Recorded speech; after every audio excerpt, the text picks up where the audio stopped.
Ако сум виновен што сум бил во собранието, тогаш што су детеме, порача Игор Дурловски денеска во своите завршни зборови пред судот, потенцирајќи дека освен негово присуство внатре, друго не може да се утврди, порачувајќи дека судот мора да се одговори на неколку прашања пред да одлучи за неговата судбина.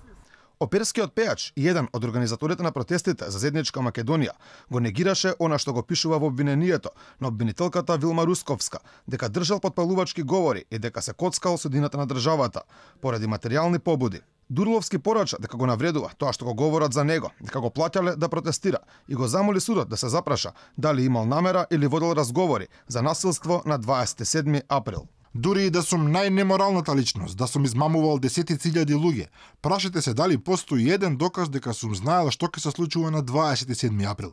Јас верував и се уште верувам во кауза. Се плашев за еднината на мојата земја и се уште се плашам дека државата ми ја украде татковината. Можам да ви се гадам, но не може поради тоа да ме осудите.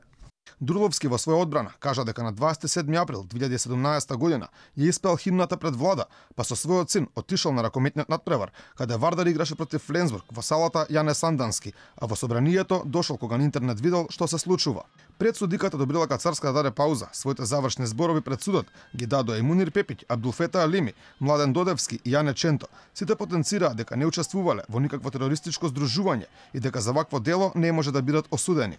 И кажав дека тој ден бев службено со мои службени обврски и дека работев во интересите на службата. Откако во собранието беше изгласан законот за амнестија, а со него беа опфатени обвинети во овој случај, пресудата сега чекаат 17 лица: Игор Дурловски, Митко Чавков, Душко Лазаров, Јане Ченто и Игор Јук не побара амнестија, но останатите им беше одбиено барањето. Минималната казна за делото кое се става на терет на 17 обвинети е 10 години затвор.